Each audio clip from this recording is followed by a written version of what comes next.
Be sure and tell them Large Marge sent ya.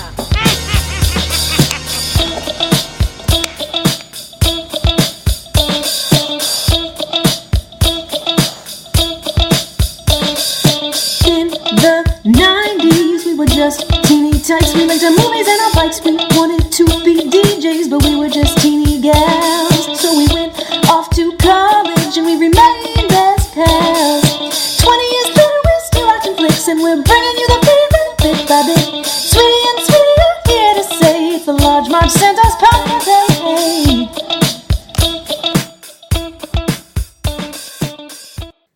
Hey guys, welcome to the Large Marge Sent Us podcast, your favorite podcast where two sweet sisters talk about their favorite flicks from childhood.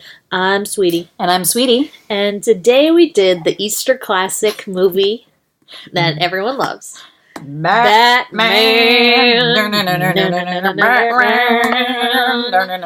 Yeah. Not an Easter movie, but there's a real shortage of Easter movies out there. So we had to improvise. And I thought, bunnies be, bats be, Batman. I mean, it makes sense. It was pretty close. It makes sense to me. Is there, trying to think of any off the top of my head, are there any Easter classics that we could have done? We did it already. Steel Magnolias. Oh, okay. Yeah, like holiday in there. Easter eggs, good one. That would have been good. You're right. We did it. We did that. Yeah, there's this. So, just throwing it out there to Hollywood moguls. Let's make some Easter movies. I mean, there's a severe shortage of Easter movies going on. And here. I'm not saying Jesus movies. I don't need Jesus as part of this celebration. I know technically it is about him, but that's not what we're about. I want a movie that features an amazing Easter egg hunt, Easter baskets, and nice dresses. Just that's all I ask. Is that a lot? Is that demanding? I don't think so. No, I don't think that's hard. But yeah, a challenge, but, we went with Batman because what's wrong with, nothing wrong with Batman. Batman's great. Batman's cool. Batman's awesome. Any more sugar in my tea? Did you put any sugar in there? Yes. Remember I made a slurry. Oh no, that's the one I didn't put any sugar in. Oh my god. Sorry, I made Sweety tea in our awesome, Large Marge sent us mugs. Sorry, one mug. I have one mug. I didn't put sugar in hers. Oops, because that was supposed to be mine. Hello. I wanted the Sweety mug. It's not fair that you get it, so. It's my Sweety mug. Whatever. Oops. Drop sugar on the floor. One Anyways, or two. So Sweety. Coffee, tea, me. Tell them about Batman. Yeah, so Batman from actually year 1989. Hey ho. Directed by Tim Burton. His third movie ever directed. Go Tim, TV.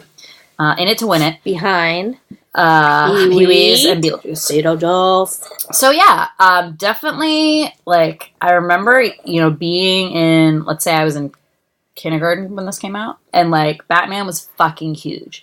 Now, obviously, Batman has been around for a long time. They did the show with Adam West. There were cartoons. But this was, the first live-action movie to come out, I'm pretty sure.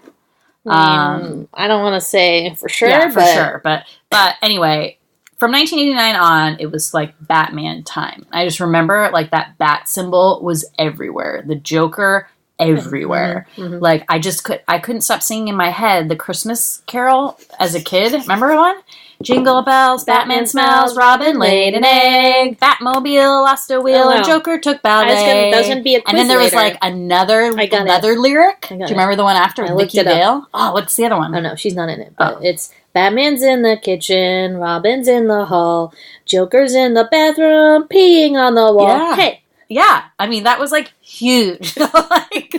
Batman was big. Batman was cool. Now, as we've come to the year 2018, there's been so many different versions of Batmans, right? So not only has it gone through different actors playing Batman, they've done the whole series, started from the beginning again, went through it all again. Now he's battling Superman. It's all over the fucking place now, and I'm just get me back, boil it down for me to the original clean this version, let's say, because I really like it. I was the nuts and bolts. What is that expression? Soup to nuts. Soup to nuts. nuts. It's like, nuts and berries. Which, like, what No. even does that expression mean? That's a penis. Soup to nuts? I don't know. It's one of those old timey ones. We don't know what it's talking about. I don't know. Simple things. I don't know. No. Soup, nuts. Soup can't be simple. Not always. What about a stew? It's very complex. What about a chowder? Anyways, Yeah. So yeah, Batman.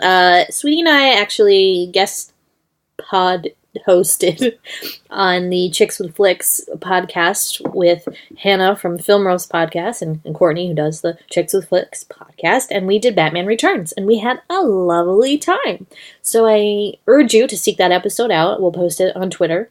I kind of decided, whilst watching this original Batman, 1989, that I like Batman Returns much better. You know what? I was going to say that too, which I totally did not think that before we watched this. I was like, the original is my favorite. Yeah. I love that one because Jack Nicholson's in it, and like I love Kim Basinger, like this and that, blah, blah, blah.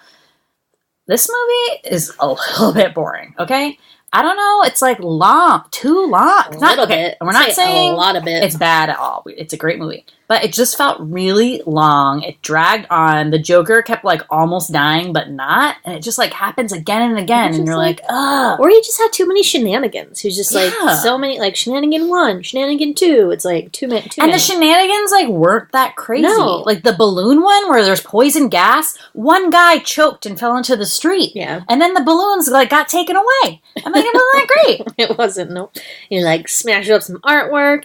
I don't know. Ultimately, I think that if we're talking about Batman and Tim Burton, it's not weird enough to be Tim Burton, and it's not exciting enough for a Batman movie. Yes, that's okay. I wrote that down in my notes. Exactly. Whoa. This seemed like Tim Burton light, and like he almost like played it too safe to try to make it a little more like unlike Tim Burton. But like why? Like I don't know. Even Pee-wee's Big Adventure is like more weirder and creepier than this. Right. Like what happened? And there's here? like little glimpses of it, like certainly, right? There's like some zany parts and dark parts about it, but it goes too much into the normal side of things, and you're like, wow, those parts are really boring. Yeah, totally. So, and it's like he dumped that, but when Batman Returns came out, which is why that maybe is the more like successful movie now. Yeah, but then they were like, too dark, too weird, too dark, shut too it weird. down. And then let's go like comic booky zany Yeah. for the third one. So I'm conflicted. Like there's parts I like honestly love about this movie, but agreed, like slow as fuck for me. I'm sorry. And maybe it's because we had a couple mimosas and a really heavy breakfast of Eggs Benedict. However, and then Easter candy. So maybe we weren't in the correct mindset. Sugar coma, fat coma, like whatever. But yeah, I still really like it. I think Michael Keaton is still my favorite Batman. Wow. Yeah. Wow. I'll give my thoughts on that later. Cool. But yeah. I mean, what else is there to say except Nothing. Let's get it. Whole boat of nothing. I mean, we'll talk more about it. Yeah. So, here we go. All right. It's time for the Sweety synopsis. Yeah. Sweeties. Have you ever danced with the devil in the pale moonlight? No. You. Yes. Bruce Wayne is Batman, but nobody knows it except Alfred. But nobody knows it but Alfred Pennyworth. Woo! Shout out to what's that guy's name? The Tony Rich Project. Amazing. For a band. So he's Batman. He's like, he's working his Batman skills, but nobody really knows about him yet. So far, he's just kind of a weird myth that hooligans are talking about because they die or whatever. But he doesn't kill people, so I don't know where that rumor started. So Batman in the beginning exists just as someone beating up the ruffians. Keeping an eye on the small town crime. Yep. Big town crime. I mean, it's a big city. Well, but it's just people who are like mugging people, and he's like, I'm a bat, like stop mugging people. And he talks in like a really low voice, and people are like, who is that? So it gets like spread around the ruffian crowd that there's this Batman. And nobody believes them because they're ruffians. Like, they're like crackheads. I mean, who's going to believe a crackhead that there's a giant bat? They're probably hallucinating. Totally. Yeah, I agree with that. So, I just realized that we're recording not on our microphones, but on your computer's microphone. which no. is different. So don't worry. We'll take a pause in a little bit and do an ad, and then we'll come back with the real mics. Are you sure the sound's going to be okay? We tested it before, and it sounded okay. Okay. Whatever. So he's got the hooligans, and, I'm just really stressed out about this. So we're going to take a break right now, and we'll be right back. Hold on. In 2018, we got some new headphones. They're from Studio Sweden. I got pink ones. They fit in my ears real nice. And if you want some of your own, just follow this advice. Use the code LARGEMARCH at studio.com. Get 15% off. Isn't that the bomb? Sweetie and Sweety are here to say this podcast loves these headphones. Hey, hey. Studio Sweden. Get them today. And we're back. Sorry about that, folks. Woo! Do we sound better? Do we sound clearer? Do we sound amazing? Thank you. Hello. Anyways, where were we? Oh yes, Batman. So Batman. yeah, so we got some Dick Tracy mobster action happening in what's it called? Gotham City? I was like Metropolis? Oh. No, that's Superman. Yeah, we got weird gangster Dick Tracy 1930s gangster. I can tell you what is going on with that plot at all, and it's not like totally important either. It's like one of those plots where you're like, well, you like really need to know what the fuck is going on here. There's like chemicals. There's a bad guy. That this bad guy is doing something bad. Yeah. And he's got bad guy friends. One of the bad guy friends is this guy named Jack Napier. Seems like a slippery little sucker, if you will. Up to no good. He's also sleeping with the boss's wife. Don't do that. Just don't do that. That's his wife? That was just turns out well. I thought it was just his piece of Jerry Hall. Yeah. Is Grissom's wife. Okay. So he's taken from the boss's candy jar. Bad news. So that guy, this Grissom guy, who's like, whatever, like we said, we don't even know really who he is, decides to basically frame him. And he's like, do this job for me by going to this plant and taking money from the safe, cleaning or it blowing out it up so they don't get to it. I don't know. Who knows? But basically it's a big setup because the cops get wind of it and they go there knowing that they're breaking into this plant. Batman does as well. Batman is just against all crime, I guess, in general. So goes to help them out, ? So he's okay. A couple things about Batman is Bruce Wayne is super rich, so he's got a lot of money. He's on the board of some government shit that he doesn't do anything for except has money. He also is A, peeping Tom, B, a spy, and super nosy as fuck. So he basically has bugged his whole house. So when he has a party, he can listen and videotape everybody that's talking. And he sees Commissioner Gordon get a message being something's going down at the Axis Chemical plant, blah, blah, blah. So he's like, ooh, I want to go down there too. So he puts his bat suit on, goes down there, interrupts the Joker, who's decided to his way out of it is to take an axe to all the toxic chemicals so that the cop, I don't know.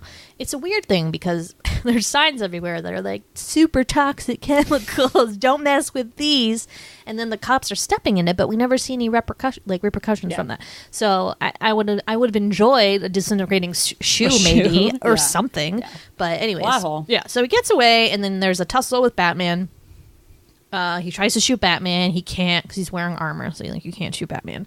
And then a bullet ricochets off the something and hits Joker in the face. Well, he's not Joker yet. Sorry. Jack Napier. And hits him in the face. He goes flying over the thing. Batman tries to rescue him, but as is usually the case in this, you can't wear slippery gloves. It's always the gloves. You can't do it. If you're in a situation where you might fall over something and crash to your death, do not wear slippery gloves. Right. Just don't. See Indiana Jones and the Last Crusade. Yes, for more information. Such trouble. Those isotoners. You know. So Batman loses him. He falls into the chemical vat of stuff, and we assume he's dead, but he's not. He gets washed out into some sewer gutter somewhere, and a gross white hand comes out of the stuff and is like, meh. Yep. He's bleached as fuck. He's basically just a bleached former dead person. I mean, debatable. Did he die and come back to life? That's what he said. I don't know. Who knows? I don't know how chemicals work.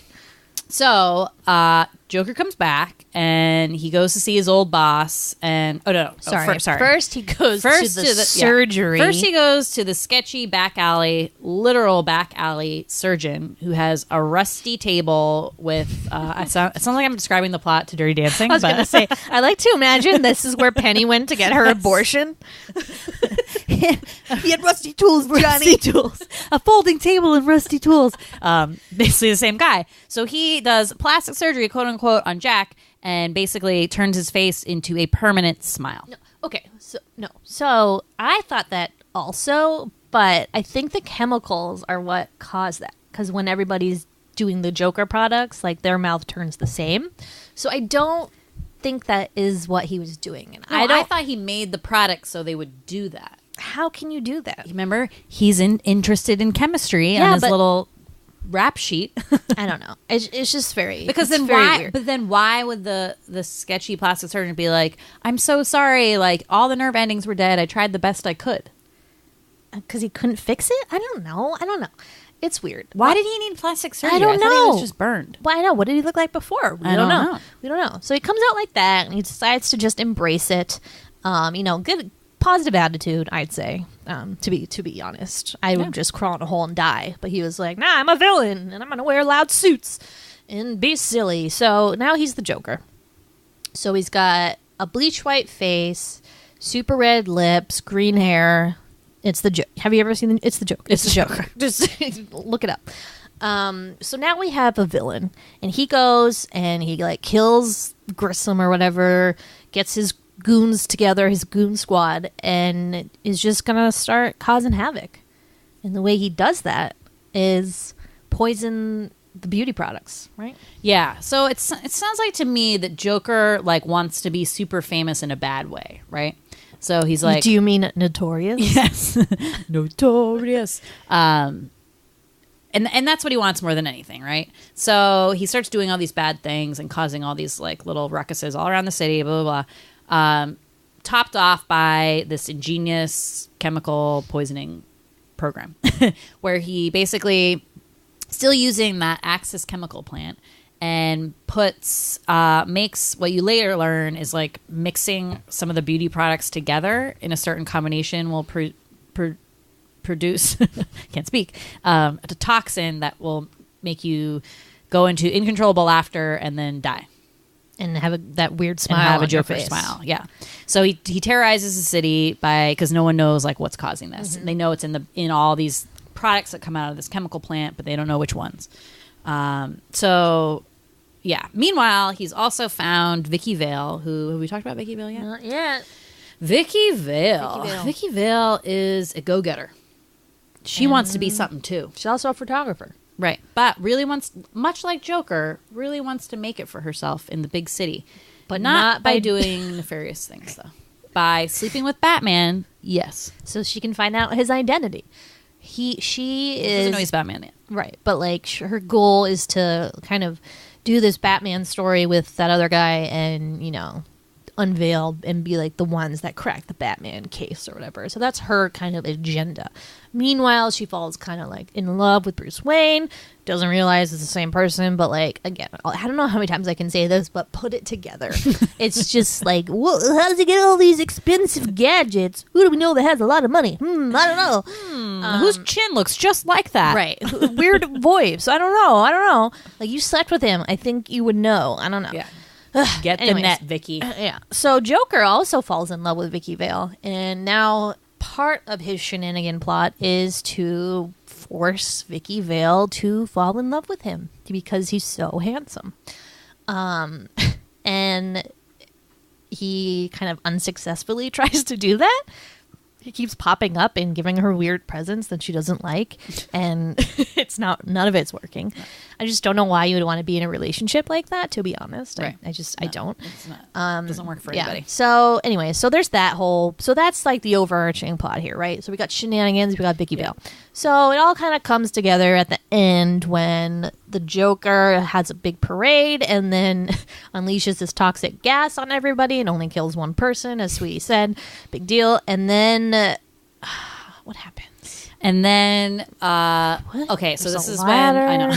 No, this is when why are they in a church? The bat plane comes and takes the balloons away, but then he crashes, remember, and like the Joker has that giant revolver with that like huge barrel, and for some reason like nothing else will take the Batplane down except like one shot from this giant revolver, even though the Batplane has rockets, machine guns, like all this arsenal, and it's like literally one bullet from a revolver is like boo, bye-bye Batplane. So the Batplane crashes in front of a church, and then Vicky's there at the same time, and Joker is too, and they go together into this church because he's like under the guise of like, let's get married, but not really. I'm going to take you basically to the top of this cathedral and drop you off the top. So Batman like crashes the Batplane and then is able to get out of it, hide under some shrapnel so Vicky doesn't see him in the plane. I guess Joker either. So he doesn't get found, and then follows Vicky and Joker up to the top of this cathedral.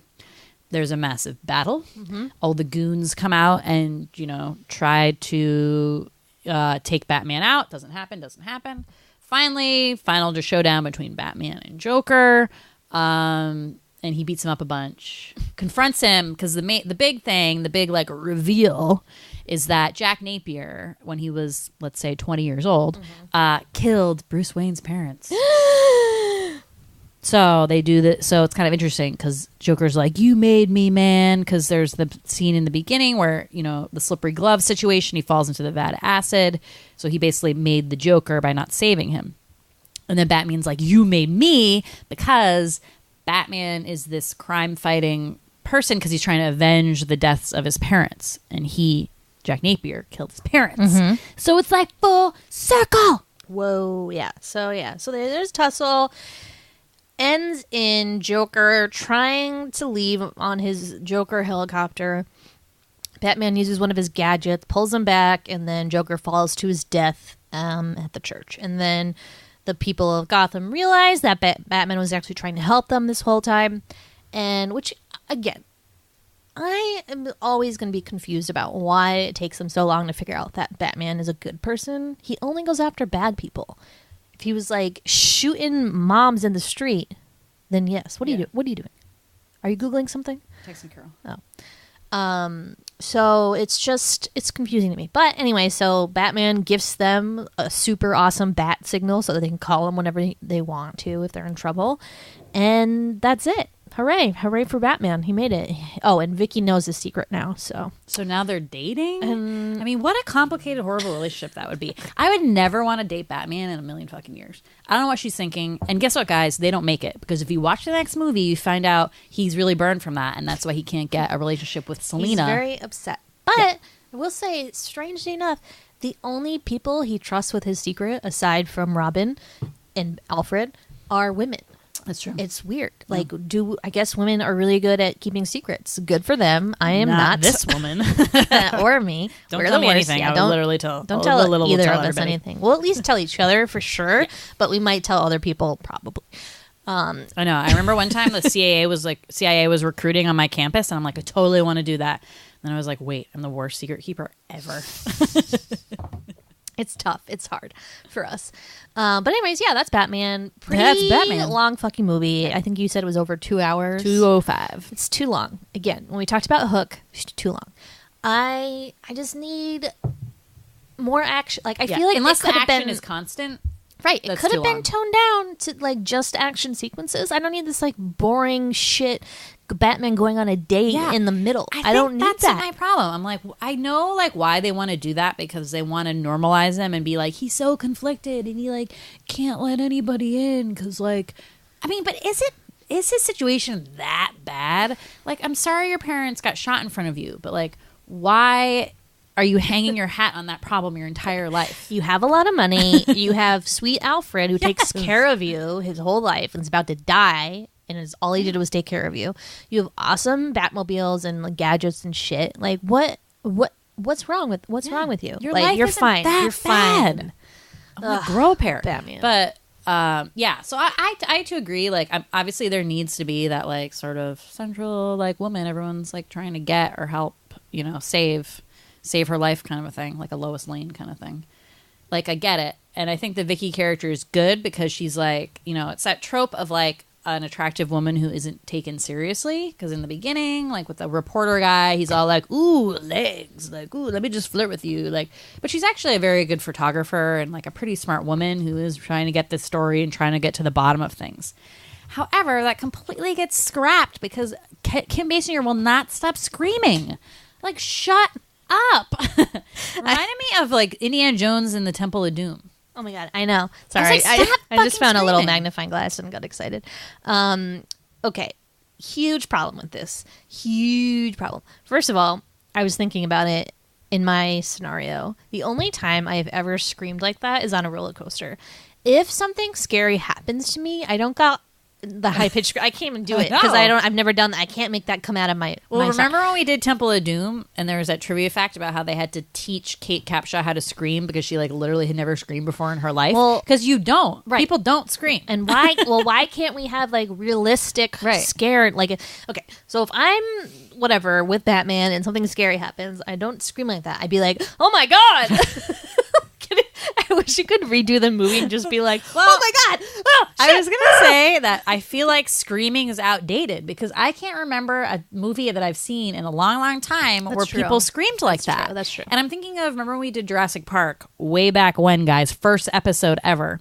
And we mentioned that part where Laura Dern is like in the car and they're driving with the T-Rexes coming after them. And she's like, shit. She's just like swearing. And I made fun of her for that. And I was like, wow, but now that seems kind of brilliant because that seems like a real reaction to something. That's what I said. Not like a high-pitched scream. And the annoying thing about Kim Basinger is that she does it almost too early sometimes. It's not even timed correctly. So she'll do it prior to the thing happening. Totally. So it's like obviously different takes. It worked or didn't. I don't know. So I think like thankfully, guys, like the screaming damsel in distress character is basically done. Hopefully, yeah. Over. Done. Dunzos. But I do like that character though, because like I said, like other than the screaming, like there is like a smartness to her that I really do like. She's fucking hot. Like, let's just say what are some smart things that she does? I don't see it, to be honest. I think it was nice. It was cool that she went to Bruce and like gave him the talk in the Batcave. What's the talk? The talk was like, I know, like that dinner meant something to both of us that night. But also in my mind, I'm like, bitch, you had one date. That's what I said. Like, calm the fuck down. And then she's like, I love you. But she had been through Batman moments with him now. So it's like, that's a combined maybe a couple weeks relationship, I guess, because they went through harrowing situations. Okay. I suppose. Maybe? I think she does dumb things. Like, she takes a picture in a dark alley and whoops, the flash is on. Like, you're a professional photographer. You know the flash is going to go off and the goons are going to see you and then shoot you. I thought that was dumb. But deep down, I don't even know if she really likes him. I just think she, like, is still, like, trying to scoop the story. Well, she seems all about her job. Yeah, but at the end, she already knows everything and she could have easily gone to her friend and been like, here's the scoop. And she doesn't. Oh, that's true. You're right. Because she's in love or something. And even though love in this situation is Alfred putting you in the back of the car with a bottle of champagne by yourself, and you're like, oh, he'll be late. Okay, bye. Right. And the thing is, I don't get with Batman is like the guy is boring as fuck. He's like a rock. Like he's just not an exciting fella. He's not like that funny. He's obviously got some like inner turmoil. But why are these ladies like dropping their pants? That's just this Batman. They're all like that. No, the Christian Bale one. There's always little. Remember, he takes like the whole ballet company to like on a boat or something. He's always like doing Playboy type things. He seems like a stiff to me. No. I'm sorry. Well, that's the only one that in the other one, George Clooney, that one he was seen as like a Playboy like too. So I don't know. I think it's just how you choose to interpret it. I think, and this is why I like the Michael Keaton version though, is that he does play a little bit more everyman than I think the other people that play him. Because it's obviously an interesting character when you're talking about someone who's very wealthy, but then trying to play this like sort of charitable person, let's say. He plays it a little bit more everyman, which I feel like is just Michael Keaton's basic role in everything. He's like a very approachable guy, like everyman kind of character, right? Not Beetlejuice, let's say. Not a love interest, though. I was again very confused about maybe he was in 1989. He was a big star. I in know, the 80s. I know he was, but I just not my type. I just can't.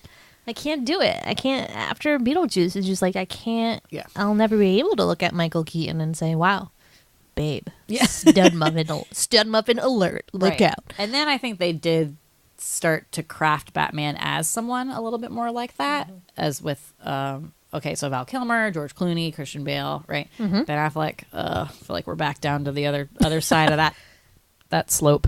But yeah, no, conflicting character. I've never felt very attracted to Batman. Have you?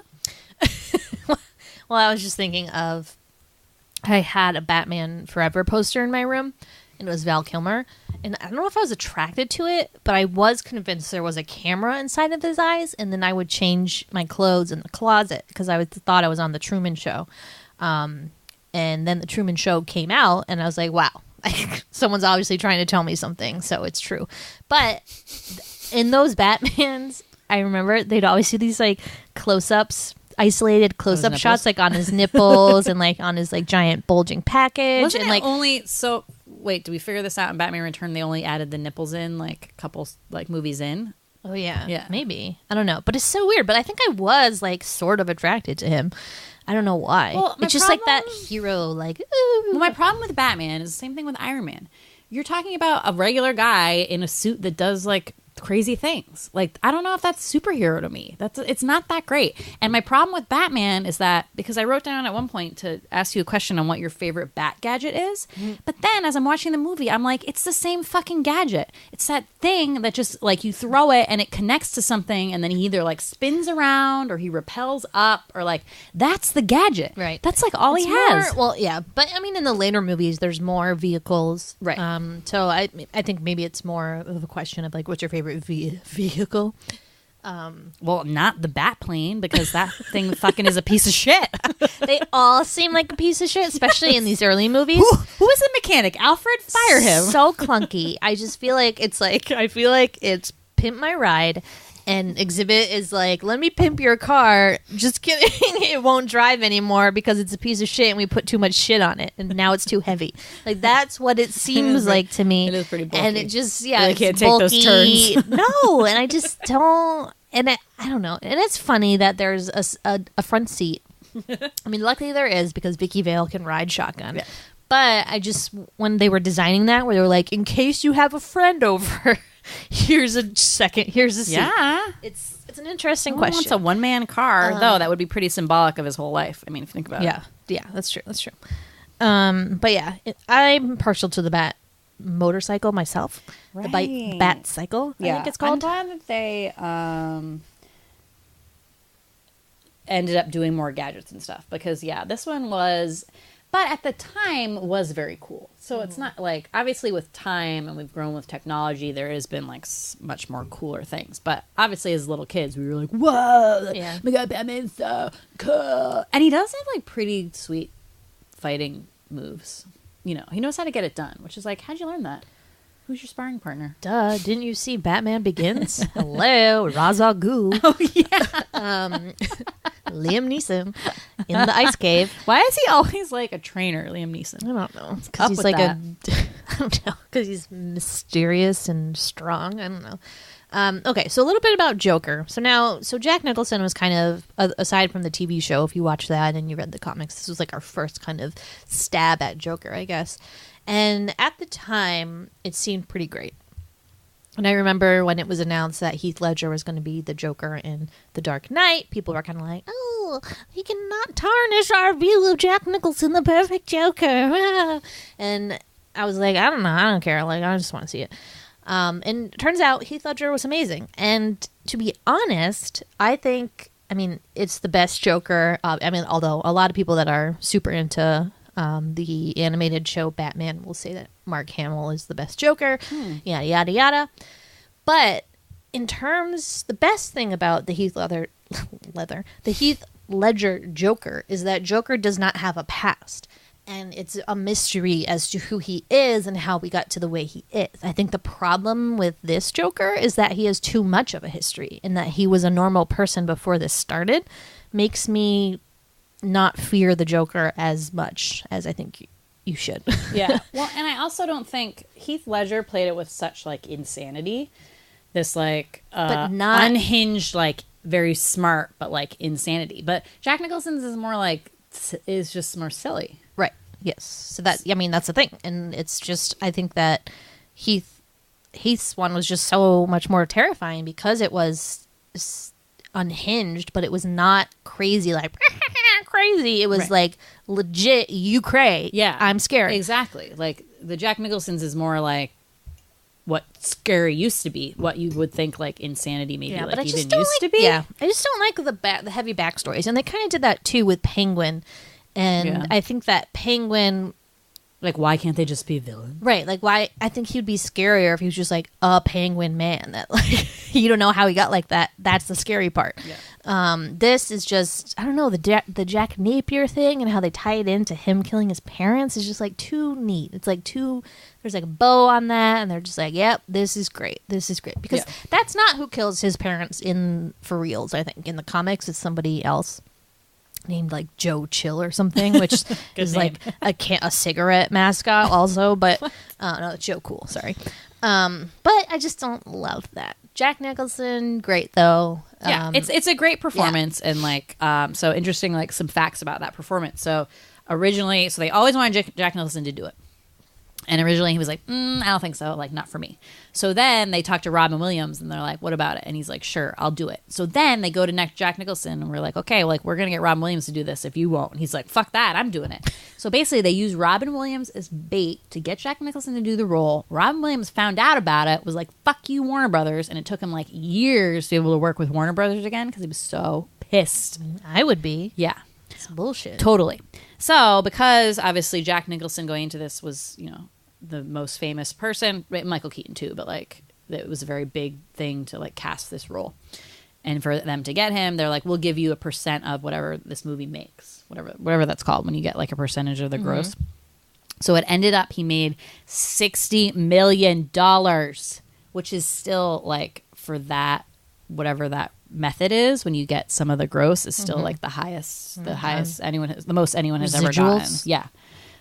Pretty awesome. So go Jack Nicholson. Go Jackie. Buy me some presents with that money. I mean, He's good, and he said he's like this is one of his favorite performances. I guess when he first came out, he would like watch this movie like once a week. He was like obsessed with his own performance. weird. Yeah. I always assumed he was like a Maggie Smith. Doesn't watch it. Yeah, doesn't like is like too cool to watch it, and is like that's above me, that's beneath me, like whatever. He's also allergic to whatever like makeup artists use to like stick shit on your face, spirit gum or something. So they had to like concoct some special adhesive to like glue all his prosthetics on. Interesting. What a bad way to learn your I know. Your allergic to something Did like that. they found out during this movie, or was it another movie? He must have known because I'm sure he's worn like prosthetics before. But just like in the Tin Man. You know that story? Well, it was actually the Scarecrow. The guy who was going to play the Scarecrow was supposed to play the Tin Man in Wizard of Oz. He was allergic to the silver paint. So he was like, well, they're like, you can be the Scarecrow instead. Oh, yeah. Yeah, I know that story. Or was it in The Witch, they found out her makeup was like flammable or something? The Witches? The Witch. What's the in Witch? The Wizard of Oz. The Wicked Witch. And like there was another actress and she like caught fire and died. No, What? I'm just kidding. Hanging Munchkin? Hanging What? Munchkin? What? I'm just kidding. Not true. I'm just Not making true at things all. up. It's a bird. Yeah.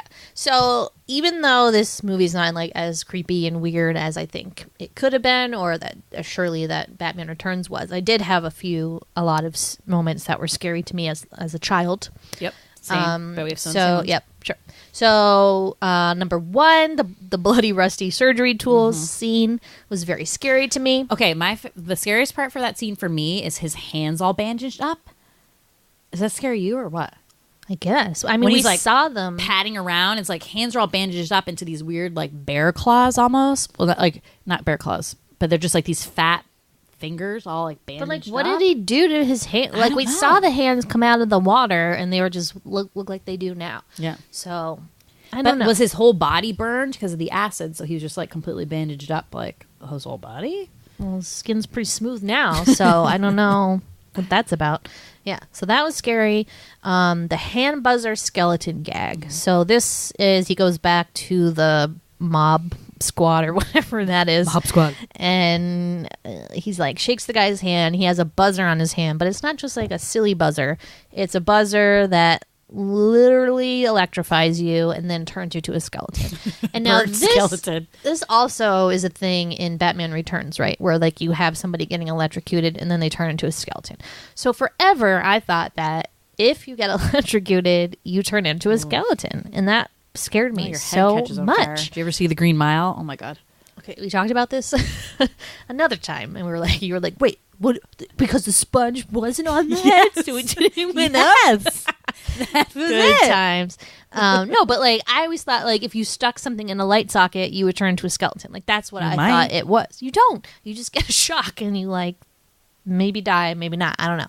But that scene scared me, and Me I too. hate. I would always hide behind my eyes for some reason. And I think my least favorite part of that is the like smoke, because I'm always like, ew, does that smell like burnt person? And then it's like scary. Ugh. Well, and you know, similar to that scene in Witches, I feel like equally scary when that woman, you know, but she turns to like a pile of ashes, not a skeleton. Or the scene in more Star Wars realistic. where it's like the burning skeletons of Aunt Beru and Uncle Owen. What happened there? I don't know why burning skeletons like scary as hell. It's a scary image. It's just not. It's not for something kids. I love. It's not for kids. And then third, so his model girlfriend, what's her name? Terry? No, Kim? No. What is it? Terry Hall? Carrie? Oh, real Terry name Hall. Jerry Hall. Jerry Hall. Terry. Terry. He decides to kind of make her into what he is, but not, because her face is just like weird burned like Freddy Krueger scars. I don't know. But she has to wear this terrifying white like doll mask. It's like a Phantom of the Opera mask. But it's scary, and it's her whole face though. Like the Phantom of the Opera one's just like the top. Because like, he was also burned? again, don't know. And is that what the surgeon did? Made him not burnt? I don't know how you can do that. Is this the craft? And then you should get like a cool injection and then all the burn scars melted away? I don't know. I think he put acid on Jerry Hall's face to try to get it to be like his. Yes, that's what I think happened. Maybe because he was experimenting. But he's experimenting. He wasn't done yet, so she had to wear that mask around. Yeah, so that part scared me. Just her like, and she has... Ever since when he starts doing that, she turns weird and like, it's very like dumb. I don't know. Like we didn't get a huge sense of her personality before this. It was pretty sharp though, right? It was not she wasn't this a dummy. She wasn't a weird. Jack, I thought you said I could watch you fix the paintings. And she's like randomly like Southern now. And you're like, what happened to you? Where did she get a weird accent from? I don't know. It was weird, but that scared me. Next, I hate when he puts on his creepy like regular makeup to make his skin just like look like everybody else's. It's so weird. I hate it. It's just like, because then his weird smile is all the same color, and he doesn't have, his lips aren't like red or pink or like a normal color. That's nude too. Yeah, so it's so just creepy. It's very creepy.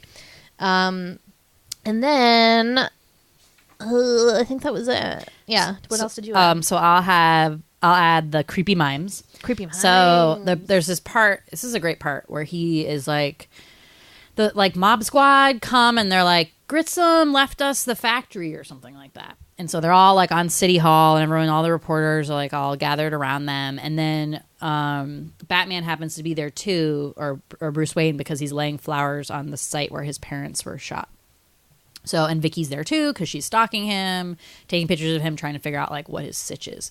So then like this announcement is happening on the steps of City Hall, and then all of a sudden you see like, and like Bruce Wayne is walking, going to go watch it, and you see this like one fat mime like behind him, like slowly just like bloop bloop bloop bloop bloop bloop, dun dun dun dun dun dun, doing like the mimey stuff, and then you look over, and then oh, there's another mime, and then there's another mime, and it's all these like mimes suddenly like everywhere, and like mimes are creepy. What? Like, well, what is the deal with mimes? They're clown adjacent, so I think that's why I hate them, first of all. Number two, why do the villains always have mimes or clowns as their goons? Cronies. It's just very upsetting to me. But yes, mimes, I agree. I mean, I don't like that they don't talk. That's creepy. I think their makeup scares me. Yeah. I think because it's just like a clown. I hated clowns when I was little, so they were too similar to clowns, so I think that's why I hated them. But other than that, I don't know. I just have yet to see a cool mime. And even the mimes here were just doing like basically the hands in front thing. And then well, they weren't trained, hello. The pulling rope thing, which is like, come on. Do you have anything else in that mime bag? They weren't real mimes. They were just his goons in mime makeup. Duh. Do better. Whatever. second other creepy scene is when the newscaster bursts into laughter and then falls on the ground and her face is frozen in that like thing. Creepy. I just don't know what would cause that. Like, what chemical has the power to do that? I don't know. He figured it out. Who knows? Who knows? But yeah, that scene's really good. And then adjacent to that, just using that word again because I like it. The funny scene when like so they're like, okay, we think the stuff that's killing or people and making them laugh and turn to that crazy smile on their faces and the beauty products. So no one's using any beauty products. So then they shift to like the newscasters the next day or the next like couple days later, or how many days it was, and the male newscaster is like zits all over his nose and is like hasn't like washed his hair or anything, and then the female newscaster like no makeup, like so shiny, like her hair is like this frizz ball. They're like day 12 of not being able to use our like hair products. Hilarious. Good stuff. Yeah, and I didn't remember that the key was that it wasn't just one product that was affected. It was if you combined two or more or whatever. But I will say, I feel like he was targeting women because you had to combine, what was it, like lipstick, It was super random. hairspray? Baby powder and deodorant, and then lipstick and hairspray. It was just two. Okay. But, I mean, But no man had died yet. right. And it was, do they usually use baby powder? I don't know. Guys use baby powder. Does anyone use baby powder anymore? uses I don't baby know. powder? I don't know. I think I used to. After the shower, you like sprinkle it on and you're Well, like, woo. that shit's like toxic now. Right. So don't use it. I know. That's what I'm saying. I'm like, well, we used to do that. But yeah, that was confusing. Like real life toxic, guys, not like the Joker toxic. Don't use that shit. Okay, so my biggest confusion about this movie, though, and continues today, is the fact that it takes place in present time. So you're talking about like 80s. But half the town is like in the 1930s gangster style. So it looks like half the town is in Dick Tracy. So you have Vicki Vale running around in giant 80s glasses and like all this 80s really nice wardrobe and 80s coats and hats and cool stuff. And then you have everyone else in fucking like brown derbies. What's up with that? I know. Like, we don't wear hats anymore. No, everyone, when they were all collecting the money and shit like that, everyone had hats. This isn't Mad Men. Right. It's really confusing, and I'm not sure like what the decision was or how or why to do that. Because Bruce Wayne doesn't dress like that. He dresses modern. That's true. He has an old car, but like Vicky dresses modern. True. Yeah, it's super confusing. And I'm sure I would have been super confused as a child if when I had grown up and been like, oh, this isn't in the 1930s? Yeah. Weird. And that's why that scene in the beginning, which is supposed to mimic the early, the what do you call it? The story, the origin story of this couple and their kid coming out of a theater show, getting lost in an alley and getting held up by these two hoodlums. It looks like it takes place when Bruce Wayne was a little kid in the 1950s or 40s. I guess it would have been 40s. But it isn't. Was it? I don't know. I feel like the decade there is very. And how much old is Josh? Jeff? Who? Jack? Jack Napier. Jeff Napier. Jack Napier. Old Jeff. How old is Jack Napier? He said he was a kid when that happened. Okay. So, I don't know, 15, 16. Okay, so maybe he's like, he's not that much older than Bruce Wayne. Okay. No. I always think it's weird when an actor plays a character that has their same real life first name. That always amazes. I don't know, not amazes, but just like really, I don't know, confuses me. Like, would you be confused? I don't know. I wouldn't. I know you have to separate yourself. I know, but it's. I don't know. Another fun fact about Jack Nicholson. So he was like major partier, would go out like super late at night. He'd like have a late dinner and then go out to a club. So he'd get home at like 3. And so he'd always be on set at like 10 a.m. Like roll in, be like, hey guys. And then like pass out while he was getting his prosthetics done in the makeup chair. Baller. That guy's pretty awesome. He's pretty crazy. And then he made $60 million. Good days. Nice. Good days. Easy days work. So what else? I mean, favorite parts? Let's talk about Alfred. Oh, okay. Sure. All right. So Alfred has such an interesting role just in general in the Batman universe, right? So in this one, he's basically like, okay, like butler, obvious role. Librarian / research assistant, because he's always like, hey, Alfred, like look this shit up for me. And he's like, sure. So he goes and does it. then he also takes the place of like basically an annoying nag / mom figure, because he's basically like, when are you gonna get married? And he's like, I don't know. That's true. I mean, he has to be because he got nobody else. Right. What if I die? Like, you're fucking stuck with nobody. Yeah. Yeah. So good for Alfred for like pushing him along, being like, that Vicky's a nice girl. Well, why don't you marry her? Yeah, right. And then, like, one day, cool it, Alfred. Cool it. He's adorable. And does he remind me, continue on to, now I remember. So my mom thought that actor was John Gielgud, who played Alfred, she said. Who is in Julius Caesar, plays... I don't know who that is. Caesar. Old actor, John Gielgud. But it's not. It's some guy named something. I don't remember. Something. And he's really famous too. But anyway, does he... Okay, so he is Alfred in this one, Batman Returns. Is he Val Kilmer's Alfred? He's all the Alfreds up until the Christian Bales. Wow. When Michael Caine is it. Who I enjoy as well. I mean, who doesn't enjoy Michael Caine? I mean, really, it's not that hard. You just have to be like a British, sweet, like older man. It's not that challenging, I would think. Alfred does have a brush with death in Batman and Robin when he gets some weird disease, and then the only thing that will save him is Mr. Freeze's like special medicine. And then like at the end when they finally get Mr. Freeze, he's like, here, take this, take 2, call me in the morning, like Arnold Schwarzenegger. Like, it's dumb. But he doesn't die. Thank God. Oh God, that was sad. But yeah, I love Alfred, and you learn a little bit more about him in that one too, because his sister is Alicia Silverstone's mom. Wait, no, that can't be right. Grandmother? I guess grandmother. But she said it was something. Maybe he had a daughter, and that was Alicia Silverstone's mom. I don't know. We'll get to that one eventually. And like I said, when we did the Batman Returns episode, this makes me, if anything, really want to watch Batman Forever immediately. I love that one. That one's awesome. I don't care what anyone says. I love it. And that was kind of the one that was like symbolized my childhood. That one's just so fun. It's such a fun it's one. pretty kooky. I mean, Tommy Lee that's not with that's Two-Face and Riddler. Yes. Okay. Yes. And then Freeze is the next one. And Poison Ivy. Okay. Yeah. And Batgirl. Batgirl. When does Robin come in? Batman Forever. Oh, really? Oh my God, that sad scene in the circus where the flying robins all fall. He takes Chase Meridian on a date to the circus, and Two-Face causes mayhem. And he tries to like do a half-ass attempt at telling everybody, he's like, Harvey, I'm Batman, but everybody's like freaking out, so they can't hear him. You're like, try harder. And Nicole Kidman is Chase Meridian, who she also finds out that he's Batman, which again, I'm saying like he tells the women in his life. Oh, and I love that part in the end where like the Riddler is in isolation in the asylum. Yeah, Arkham Asylum. He's like, I know who Batman is, and he's like, I'm Batman. That's a great Jim Carrey role. That's a good one, right? I can't wait to watch it. God, we gotta watch that. That's a good one. We'll watch it soon. And obviously, best soundtrack ever. Speaking of soundtracks, Prince, I guess, did the soundtrack. Yeah, did so all of it. Well, Danny Elfman is right. the what is it called when it's not like The composer. Yeah, doesn't do. Not with words, but any song with words. Apparently Prince did.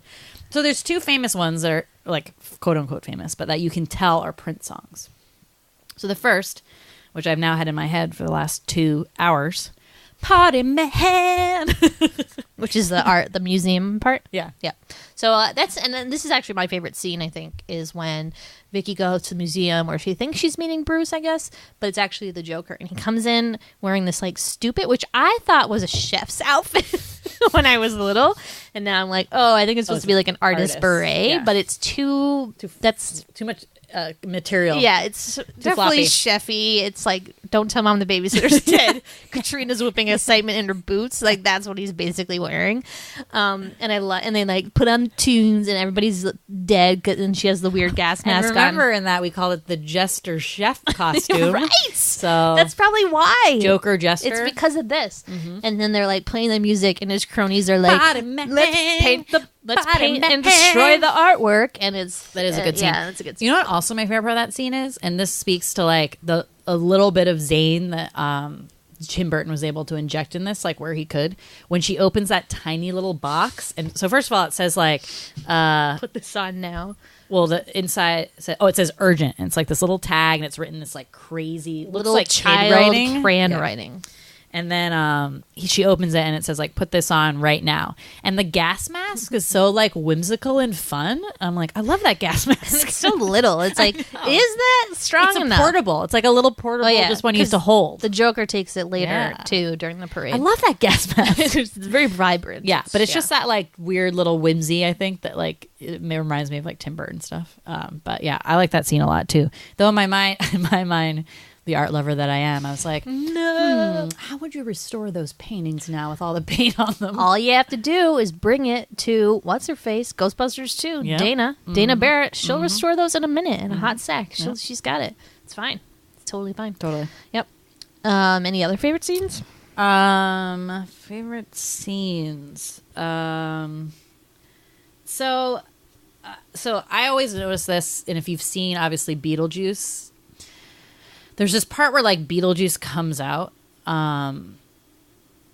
Michael Keaton just kind of whips him out for one scene, and it's like kind of like a fun little Easter egg. Oh, which I always find like really entertaining. So there's this like scene where he goes to Vicky's house to confess that he's Batman, but he like takes him like 5 days to fucking get it out. Actually, he doesn't even get it out. He's like, he doesn't. So then Joker comes over with this like big box for Vicky and sees Bruce Wayne there, and he's like so pissed. So luckily, like Bruce Wayne thought to put like a tray inside of him, so if he gets shot, like I guess nothing would happen to him. Wait. Who decided that? Bruce Wayne. Decided to put a tray under his. Sure. Oh, I thought he was just holding it. No, he put it under. Yeah, I think so. Oh, he's a genius. Wow. I think so. I didn't see him like holding it. I don't remember. Anyway, so before that, he like does this weird scene where he's trying to like make the Joker afraid of him. So he starts getting like telling this weird story about how like, oh, you ever like, meet someone and they just totally like are off the wall, and then he grabs the poker and he like slams it into the fireplace, and he's like, now you want to get nuts. And it's basically like Beetlejuice coming out. I always found that so funny. And it's just like basically like Michael Keaton's crazy side coming out, aka Beetlejuice. He was in a movie also in the 90s or the 80s. Jack Frost. Not Jack Frost. It's called Pacific Heights, and it's with Melody Griffith and who's the guy in that? But he's like this weird neighbor that lives below them, and he's just like completely psychotic. What? And it's actually kind of a good movie. Oh. And I enjoyed it. So 1990 that was, and the guy is Matthew Modine. Hello. So yeah, but it's a good flick. And he's definitely crazy in that. You can definitely see his Beetlejuice coming through in that as well. But yes, I do enjoy that part. And then Sweety noticed that there's this weird obsession with popcorn in this movie, which you can talk about. We're unsure. Again, we might need to rewatch that scene to make sure that this happened. But we think that Vicky... Oh, it definitely is. Because, I think they use it just as an effect because it spills everywhere. And it reminds him of his parents dying. And then that's why he thinks of the line that he says. Okay. But it's just weird because Vicky like pulls this giant bowl of popcorn off of the mantle. Like, what was it and doing we're like, there? why does she have that? That's not even where the TV is. Later when there's like serious things happening and Bruce is doing the you want to get nuts part and like smashing shit up, she's like in the corner like eating it. Yes. Like, it's weird. I'm pretty sure she was eating it. She's like picking it up and putting it back she's in. like, It was strange. now's a good time for a snack. Honestly, like that's how I eat. When I watch a scary movie and I eat popcorn, like that popcorn is gone in 2 seconds. Because you ever like eat popcorn nervously? It's like addicting. You're just like, I remember I went on this date with this guy and we saw Inglourious Bastards, and I'm like not super good with violence, so I was like really scared of that movie. And I was like, you want to get popcorn? He's like, I'm good. And I was like, I think I need some. So like I get popcorn and I end up eating the whole thing by myself because I was so terrified during that movie. There you go. That was her motivation. Yeah. We didn't go on another date after that. Fucking terrified. I think he saw me wolf down a whole medium popcorn. He's like, that girl's not for me. This is over. Over. Deal breaker. Totally.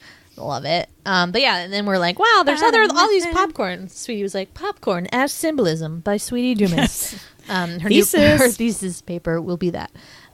Good times. Wow. Cool. So like, I don't have anything else, but so your favorite Batman is Michael Keaton. Oh, you have things. I have a couple things. Sorry. So when we were watching this, I convinced myself and Sweety that the guy who plays the mayor is Ed Koch, which is so hard to say because you want to say Coke, but I think he pronounced it Koch. Koch. I mean, whatever. Who was the mayor from like 1970 something to 89 of New York City, the real mayor. They got someone who looks exactly like him, but I thought it was always the actual mayor, and I was like, damn, that guy's good at acting. But apparently it's this guy who's played mayor a couple times and is like known as being someone who looks very similar to Ed Koch. So very cool, but don't tell your friends it's Ed Koch because it isn't. Mystery solved. Yep. Although, would they look into it that hard? Would they care? I don't know. Yeah. Again, as the head of the style department at the Sweety Club, I just want to point out the various style points for Vicki in this movie. First of all, she wears the cool 80s glasses, but they look so good on her because she's so pretty. She's a model, so yep. Whatever. She has some awesome hat collections, which I fucking love. So she has this one that's like this white one where she like looks really like this big floppy hat, but then she like folds up the brim in this really cute way. I'm like, go Vicki. That's cool. The beret over one eye is my favorite. Yeah, the best. Like this big beret, and she's in like all black and looks so good. She wears a lot of white, which looks really great on her and her color. Symbolism. Some great red lipstick moments. The one fashion faux pas is the white tights for me. If I see an adult woman with white tights, But this was a time when that was an appropriate thing. It totally do you remember that tights brand that you'd buy at the drugstore? With the eggs? Legs it was and in an eggs. Egg. Yes. We've talked about this. Those are always white. Yes. And we would always have those. But now, and like, I'm telling you, it reminds me of Easter Sunday. Your damn white tights for Easter Sunday. That was like the only time you'd wear white tights. They like don't make white tights anymore. Or I've never seen anybody wearing them. So, I mean, I'll keep a lookout, but oh man, it's pretty snap terrible. A pic if you do. Yeah. Like, that's, wow. Yeah. Good times. Yeah. So, but yeah, she has some pretty sweet clothes in this, and I like how she like dresses up for almost every moment. Like when she's just like, I'm just like at my house being like cash, and Bruce is gonna come over. She's in this like tight, awesome, beautiful dress. I'm like, you got any down clothes? Where are your sweatpants in that big house of yours, big apartment of yours? Why does she have a big apartment? How does she afford that? Why is there That's so what I'd like much? to know. On a freelancer. I mean, I guess she's like a pretty big deal. She was in Life for Time photographing magazine. like Rwandan. Yeah, what was that? Was that a real place? No, Corfu, something. Okay, and then I also want to, and this might be controversial, but I want to induct Bob the Goon into the Sweety Club. Excuse me, veto. What? What? He's a goon. He kills people. He's so cute, though. Why is he cute? And he comes that was a really sad death for me. But why is he so sweet? What are sweet things that this murderer does? He seems like he's not really into it, but he has to do it because he knows he's going to get killed if he doesn't. And the Joker's balloons get taken away by Batman because they didn't know that Batman had a bat plane, but nobody did. So like, how are you supposed to know? And then Bob gets killed for that. And I just feel I mean, that was bullshit that he got killed. Yeah. But he's still a goon. Like I don't. He doesn't do anything good. Let's just say that. Aww. So okay. I'm gonna veto. Veto. That was my. Do you want to? I mean, I'll allow Alfred in the club if you want somebody. I mean, he was just an obvious one. So I was just trying to go a little bit. We can observe a moment of silence later, I guess, or now. Dun, dun, dun, dun, dun, dun, dun, dun, dun. Beautiful. Dun, dun. Okay. What's taps? That's taps. If everyone wants to know. I thought taps was. Oh, what's the one that's like the one that like the call to wake people up, the bugle call? Yeah, that's it. That's not taps. No, taps is the slow. I know, but what was the one that I just did? Whatever that is. Get up. The Salute Your Shorts theme song. Good one. Good one. Anyway, so what were you going to say before? Okay, yeah. So I was just going to talk about Batman's, and you said yours was Michael Keaton. I'm in the minority, and I really enjoy Val Kilmer. Oh, God. I kitchen. Because he's so stony and like I don't know. I just enjoy his a good. I enjoy his Batman. Yeah, he's just like void of emotion, and I enjoyed that. But I think that Christian Bale is probably the best one. But my favorite might be Val. But again, like I said, it's because I was obsessed with that movie and I had that poster. So that's probably why. Have you seen the Affleck one at all? No. Yeah, me neither. So I can't Probably even won't. judge that. I probably won't because apparently they're terrible. But I've always had a weird relationship with superhero movies in that I used to not. I only really like Batman as a superhero movie that I would watch. I would only watch Batman. Now that has changed because Wonder Woman and Black Panther were awesome. So now I like those ones too. But the reason, I just think that they need to be a little different. Like Batman's a little different because he doesn't have superpowers. So he seems like mostly a regular guy.